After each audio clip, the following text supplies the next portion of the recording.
I want to talk a little bit about something which I see a lot with different clients, and that's how certain beliefs are built from memory.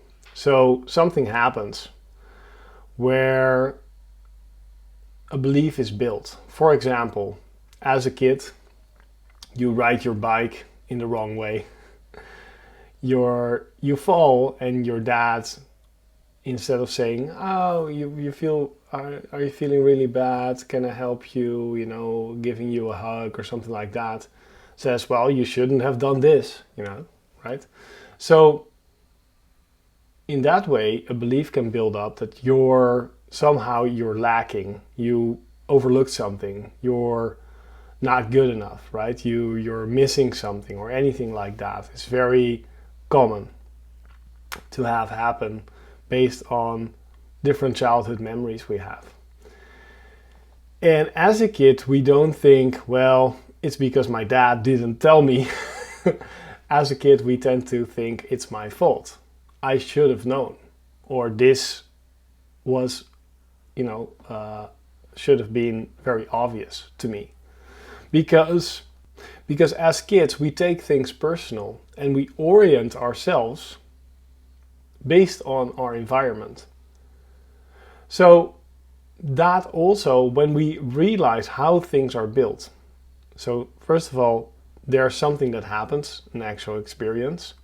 And second of all, there's an interpretation there, which is our interpretation as a kid. Then that gives us a way, there are many ways, but a way to work on the belief that is built based on that. Belief of maybe I'm not good enough, or something, a lack type of belief.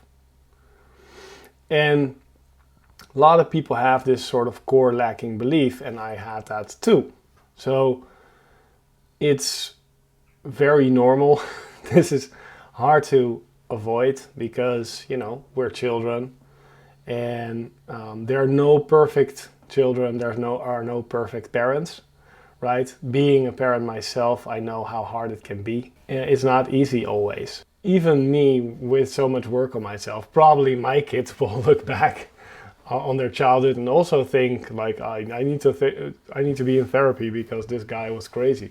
I don't know, maybe not, maybe I hope not, but there's always that possibility. So because it's not only what happens, it's also how we interpret it. So what we can control is no longer what happens or what happened in the past, right? The experience itself. But what we do have control of is interpretation. And one of my teachers said to me, it's never too late for a good childhood. And that's of course not relevant in all cases, but in a lot of cases, what is actually bothering us about our childhood is our interpretation of things. What we can do is we can go back and look at the different experiences we've had and look at our interpretation of that, and then see what belief is built on that, what reaction and action is built on that, and then we can consciously change our interpretation to make it more of a grown-up interpretation. So when we look at the example of riding the bike, we could say, my dad didn't tell me how to ride a bike, and that's why I fell. Instead of, I'm not good enough to ride a bike, or I should have known, or it's obvious, or something like that. And what I see is that people go through significant shifts with just that realization of this was not my fault, and changing the belief and changing their interpretation of those facts and creating actually a new alternative interpretation and acknowledging them as true. So this is a technique based on a technique called the script circle, which is part of transactional analysis, and it's very interesting. It's something I use a lot with clients that are more on the mental side of things, let's say, because the other way, other aspects of belief are the emotional and the energetic. The energetic is how can I feel it in the body, where do I feel it in the body, and the emotional is can I feel the feeling, right? Can I accept the feeling and embrace that? And especially that last one tends to be hard for people, because there's a lot of repression on our feelings in general in society. And because of that repression, we tend to build up this backlog of feeling feelings. And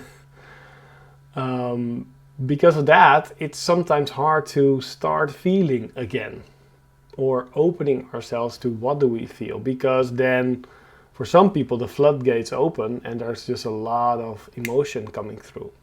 For other people that's not per se the case, but just opening the gates is really valuable, just allowing yourself to feel.